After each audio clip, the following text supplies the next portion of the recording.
Hey, what's up there, YouTube? Section 333 here.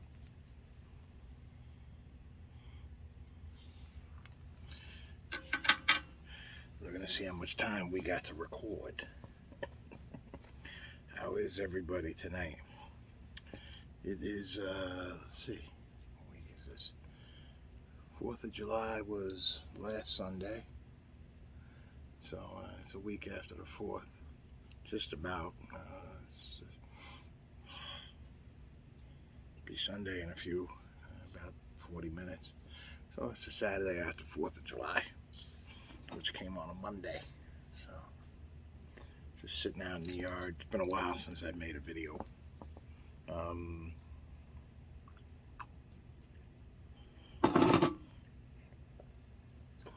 Yeah, this is not for kids. Please don't watch. Turn it off now. I'm imbibing in a little what is this? Bourbon.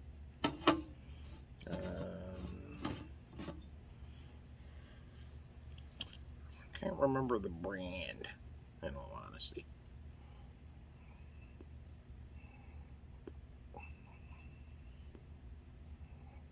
They make a very good rye too. Oh, Widow Jane. So, little Widow Jane bourbon. I do like their rye as well. There's another company whose rye I like too. I can't remember it. It's not Woodford. Woodford makes great bourbon, which I enjoy, but I don't love their rye. Seems like everyone's making rye these days, right? Oh goodness, for the life of me, I can't remember. It was such a good rye too. I'll remember it when I'm in the store picking it up, I'm sure. So it's been about a year, I think, since my last video. But I always like to make one around the 4th. We've had some big things happen. You had Roe versus Wade overturned. You had the Supreme Court basically say that, hey, you can defend yourself with a firearm. You have that right. We had many of the states that don't want you to defend yourself and have defunded the police recently. Now they're claiming we didn't defund the police, the other party defunded. One thing I've learned over life is politicians, regardless of what side of the aisle they're on, have always usually been full of you know what. Hit with an S at the front of it, I guess.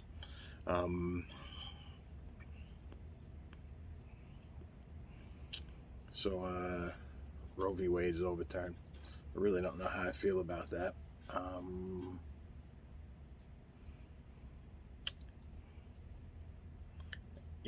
It's a state thing. If you don't like the laws in your state, you move. And I know that's easier said than done. You gotta live where the work is, too.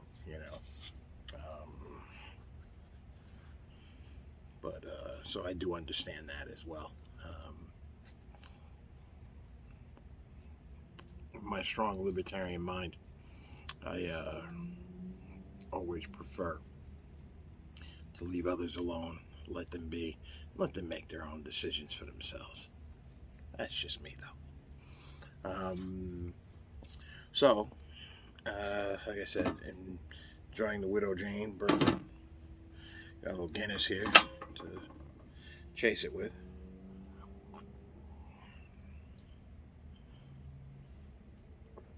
And I'm drinking it out of an Olympia beer glass. Boy, I haven't seen Olympia beer in ages. I can't even remember where my father got those. I know they're very old, that glass is very old. I believe my father owned it. And rather than a pipe today, I am actually smoking an acid Kuba Kuba. And while I don't like many of the acid cigars, or Drew Estate cigars, I do like the natural. I do like the Undercrown. I do like the Liga Privadas. The T52 and the Liga Privada number 9 are both excellent cigars. I really love the number 9, actually. It's probably my favorite cigar. And Those are all Drew Estate, all made by the same company that makes this particular stick. Um, of the acid blends, this is actually my favorite, is Kuba Kuba.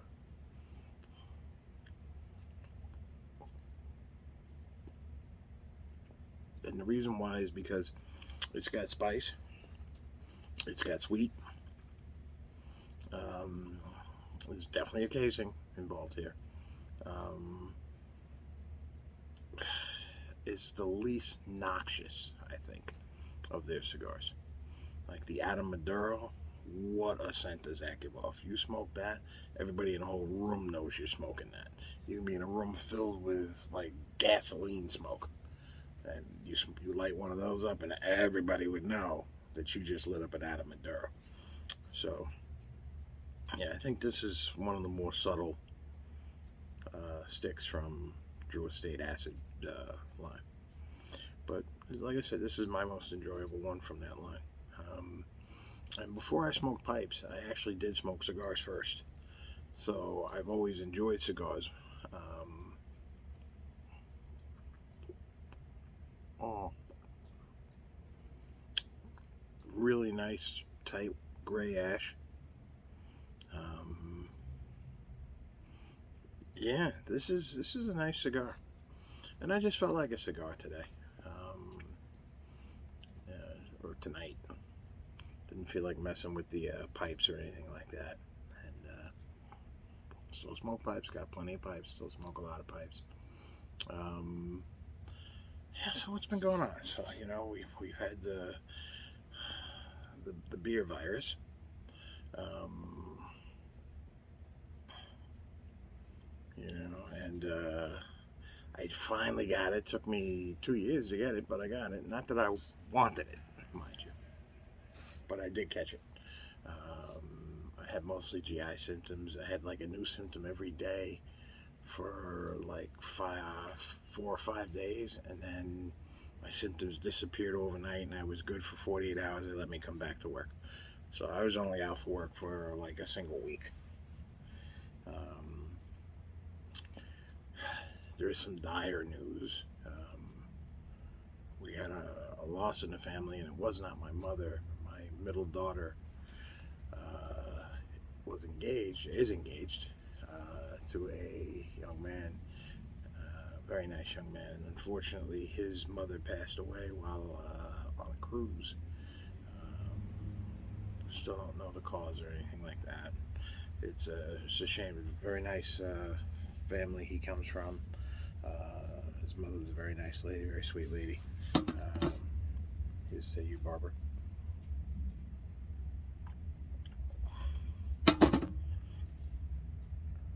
I was looking forward very much to them being part of my family and me being part of their family. So it was a little very somber mood. So what's going on in the world? A lot of craziness, man. A lot of craziness. And there's a lot of strife and division, and I feel like, I've said it before on this channel, people focus a lot on their differences, and they don't look for their common ground. They just look for how they can be different and how to nitpick and disagree and argue, I've had friends that are on one side of the aisle, friends on the other side of the aisle, friends down the middle. I guess maybe it's the age of our generation that we can always find some way to work our issues out. And even if we eventually agreed to disagree, even.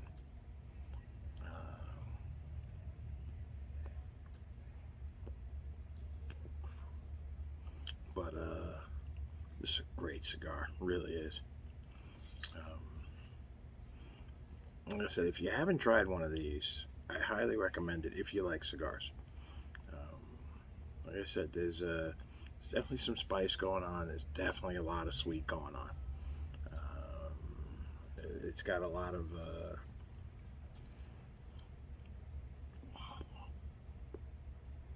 that chicory and black coffee thing going on as well. Check them out. Really should. Um, but I did smoke cigars first before. Yes, I smoked. As you see, I grew the beard out. I used to do the goatee. Now I did the full.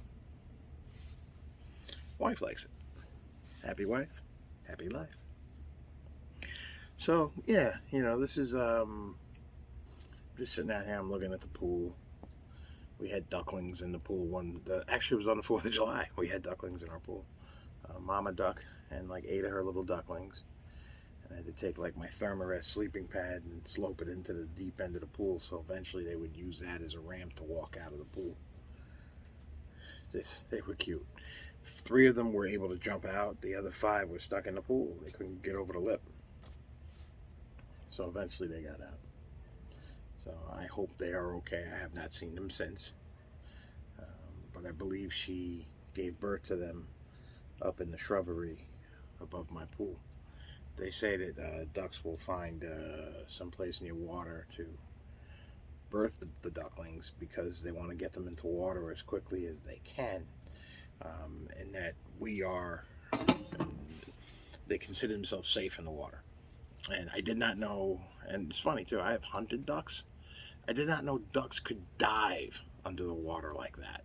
The ducklings, when we tried to scoop them out with the pool net, and it's a saltwater pool, so they were quite safe. But they would dive to the bottom of the pool. It was quite funny.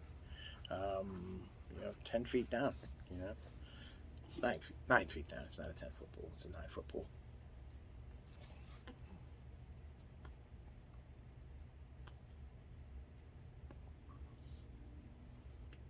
But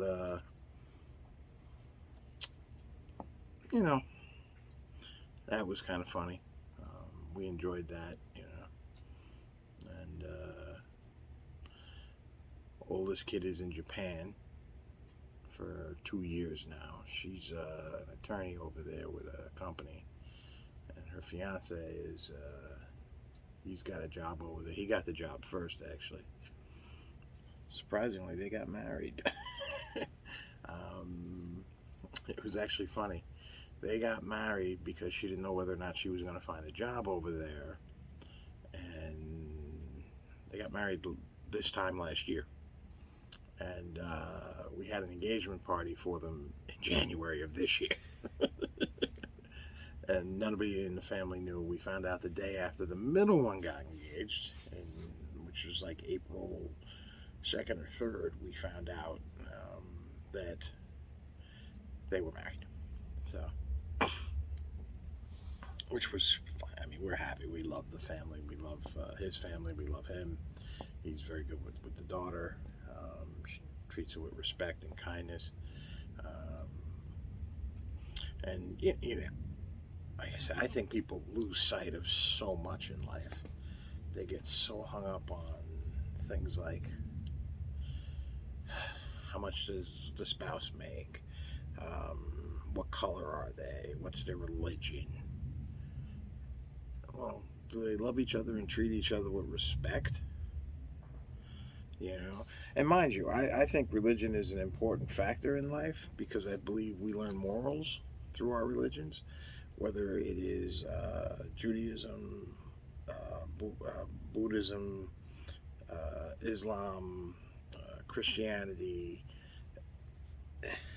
Religion is a good thing. Going to temple, mass, mosque, whatever is a good thing. It's how we learn to build as a community of people with like-minded morals. There's so many things that people get caught up in, and they lose sight of what's really important.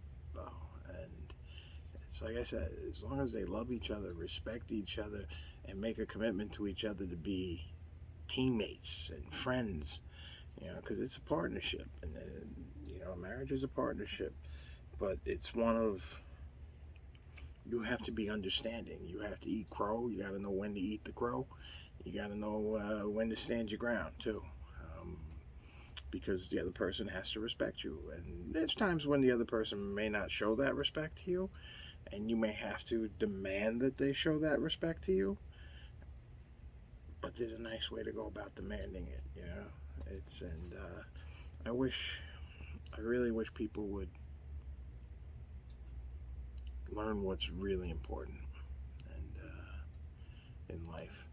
And I think a lot of times we focus on what's not important. Uh,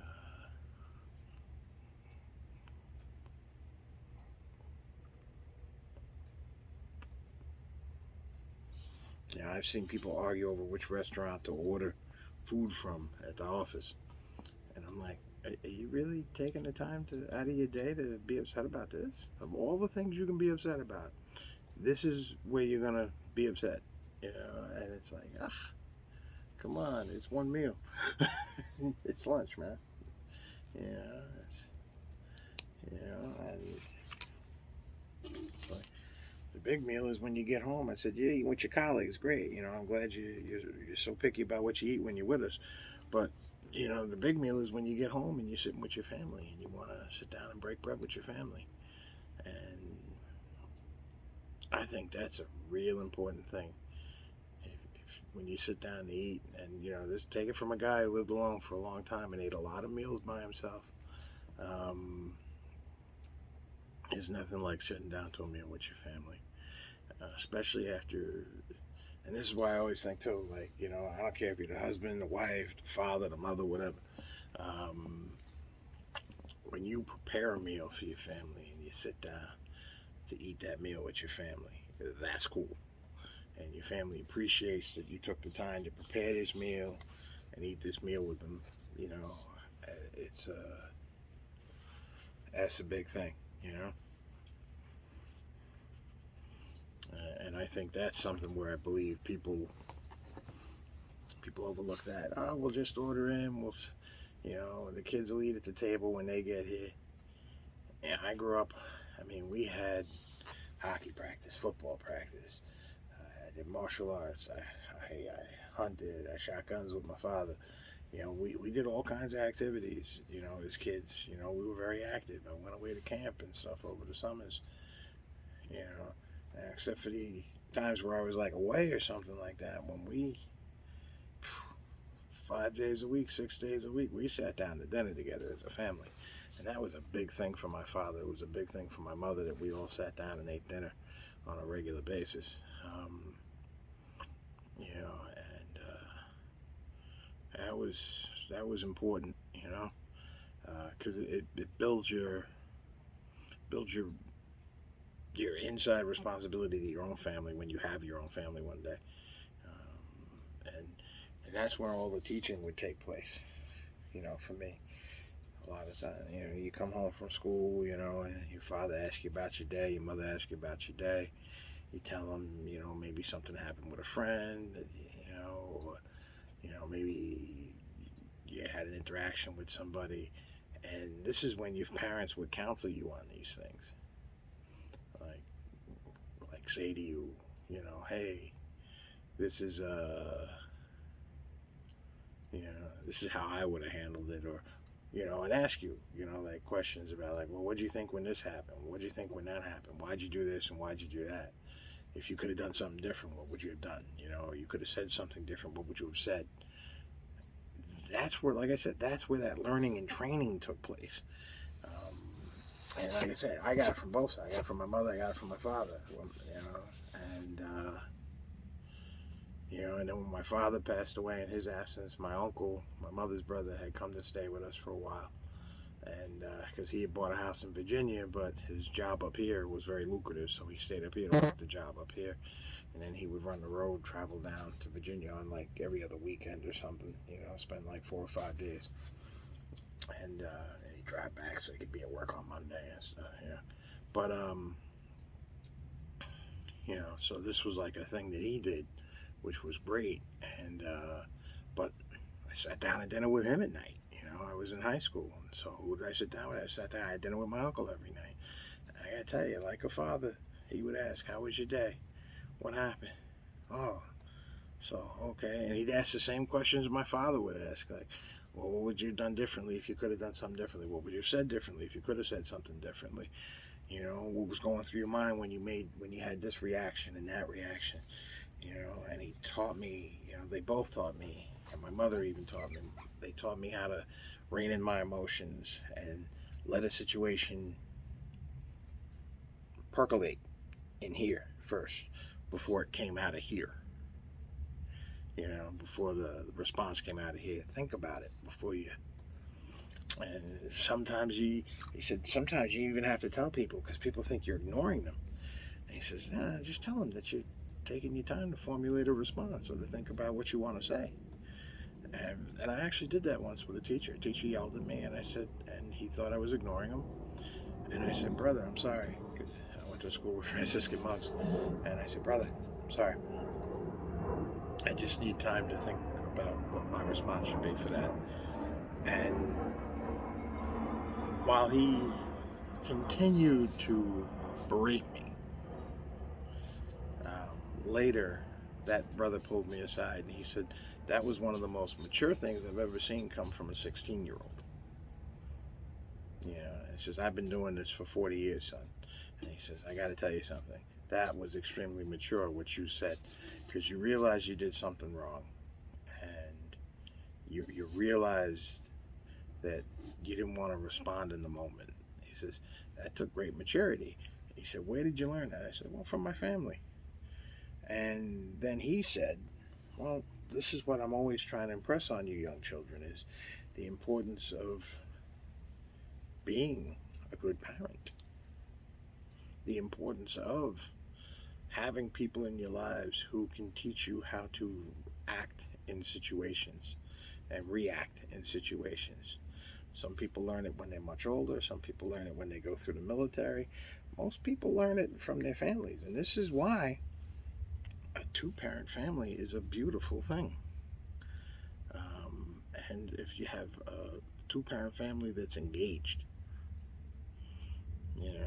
and like I said, it doesn't matter if you're gay, you're straight, whatever, it doesn't matter. That's not what's important. It's the two parents. What they say, fathers are there to push, mothers are there to catch. And your mothers are always the one who tells you never give up on your dreams, because when you give up on your dreams, that's when you won't succeed at them. Your fathers are the ones who hopefully help you learn to formulate how to achieve those dreams and put the work in and how to achieve those dreams. And I think Steve Harvey said it best. You got that young kid who wants to be a pilot. There's a lot of math involved in being a pilot. So maybe you want to get the kid interested in math early. Tell him, hey, you said you want to be a pilot. This is part of that. Come on, let's or maybe show him a plane and build a plane with the kid, a little model plane. And this is why being a parent, this is why being educated is a good thing as a parent. And it's probably one of the reasons the internet is a wonderful thing, because you can build that model plane with the kid. And then the things you don't understand about drag coefficients in physics, you can look up on the internet and explain that to your child. Or look it up together and learn it together. And that one brother, I'll never forget, it was Brother Joshua. And a lot of people did not like Brother Joshua. He was a rough guy. He'd let you have it in a minute. And he taught me calculus and pre-calc and trigonometry. So I had him for like 3 classes. And I'll never forget, Brother Joshua said, one of the most important jobs you can take in this world, or that you will take on in this world, is that of a parent. He says, yeah, you could build a flying car, you could, and create the computer or things like that. Says, you could do those things, and those are great contributions to society. But when you leave a human being behind on this planet, that human being interacts with other people and has an effect on other people directly as well.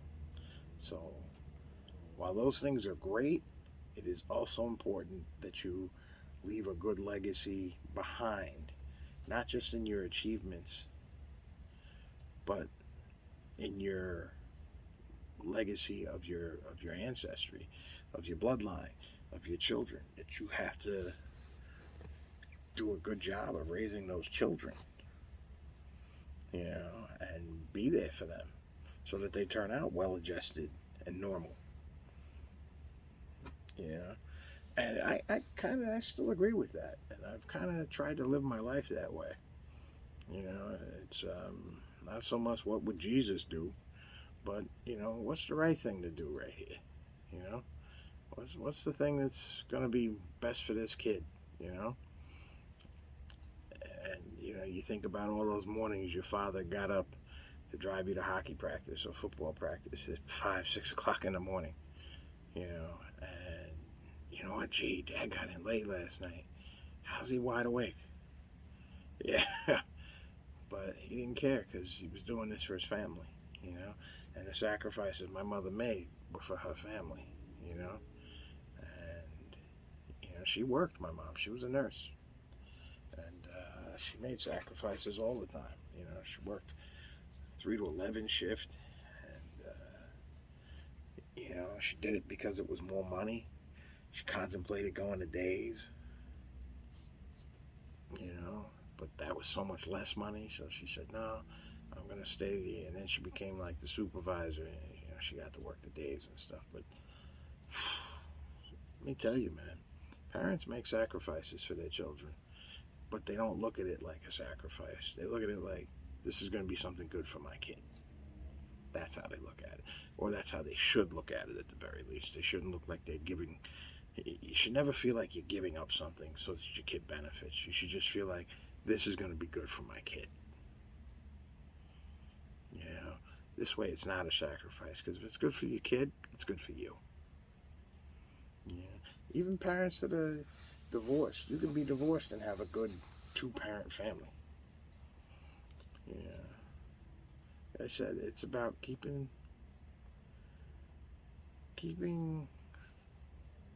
in focus what's really important in life. And it is family, it is your security, it is your legacy. You know, whether or not somebody calls you by the right names and things, that's not a disrespect. You know, that's some old person or some person who just hasn't learned the new lingo just yet. You know, you get misgendered or something. You know, it's it's you just correct them and you move on from it.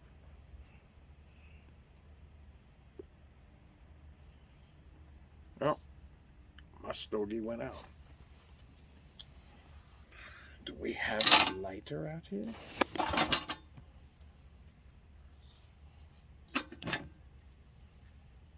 Yes, we do have a lighter out here. Here we are.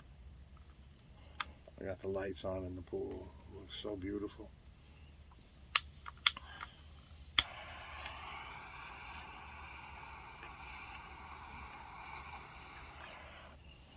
Sprinklers are starting to come on and stuff. Picked this up on Amazon. It's actually a nice little lighter. I don't even know the brand of it, but it's I like it because you have the torch like that, or you can hold it straight up and torch like that. So I prefer the notched, kinked or notched version of it. Sorry to get up in your face like that.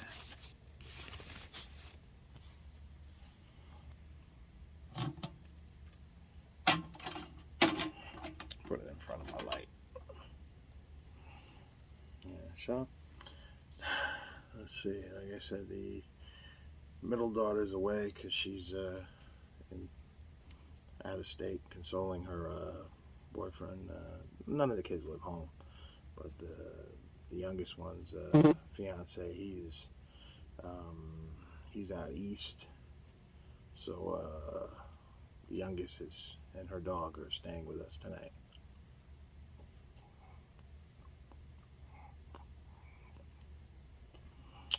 And of course, my little dog gets jealous.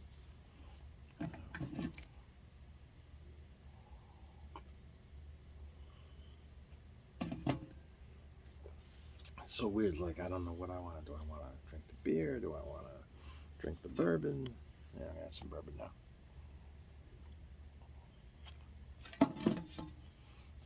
Mm. It almost has like a maple syrup thing going on. It's kind of weird. Mm, such a good bourbon. Mm. And like I said, this cigar this is what I like. I enjoy pipes more. Don't get me wrong.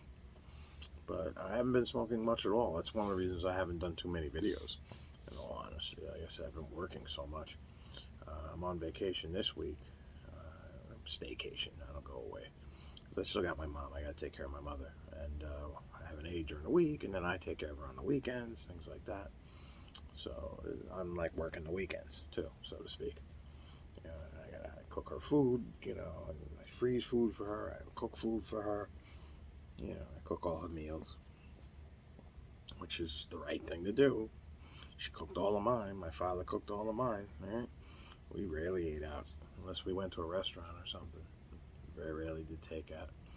Because the truth is my father, he was a great cook. And my mom was a pretty good cook too, but they could cook things pretty quickly. I can cook things very quickly. It's not a skill I think everyone should know, how to cook something. Put a few dishes in that repertoire.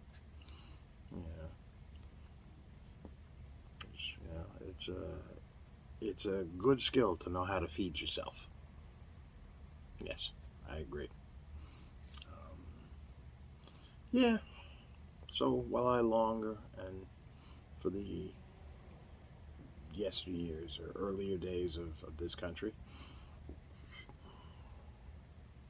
I am interested in seeing what path it takes. I don't necessarily like the way it's headed right now. I haven't liked that for some time. I didn't like the whole lockdowns and all of that.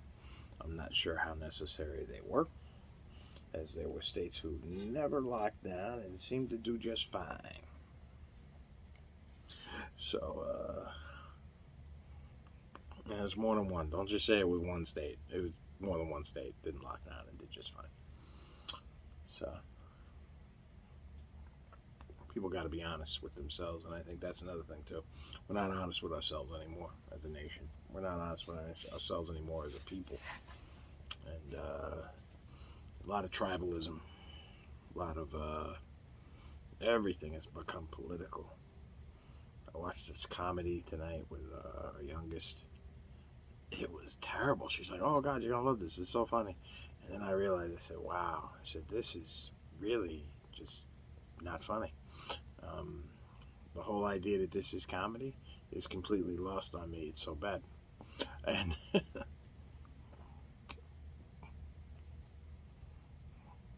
oh, ugh, this is such a good cigar. I am so glad I smoked this tonight.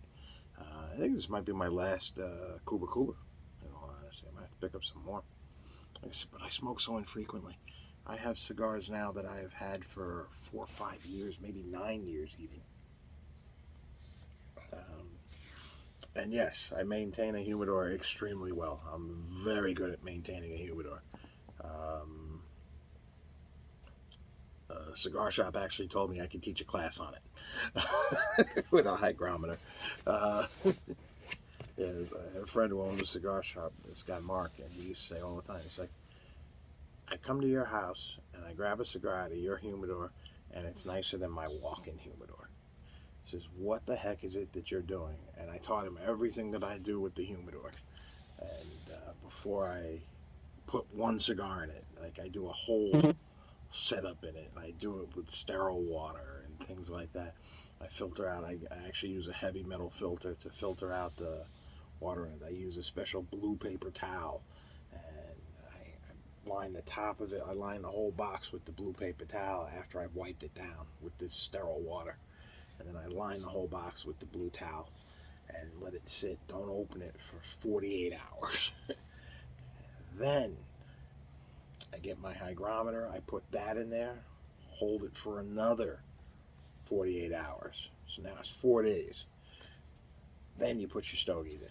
You put your cigars in. You remove the blue paper towel, put your cigars in, you'll be 70-70 the whole time. It just works perfect.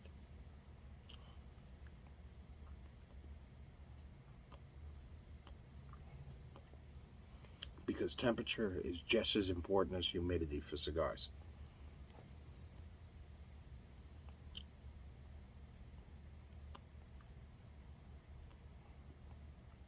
If that doesn't work, get the Bovedas.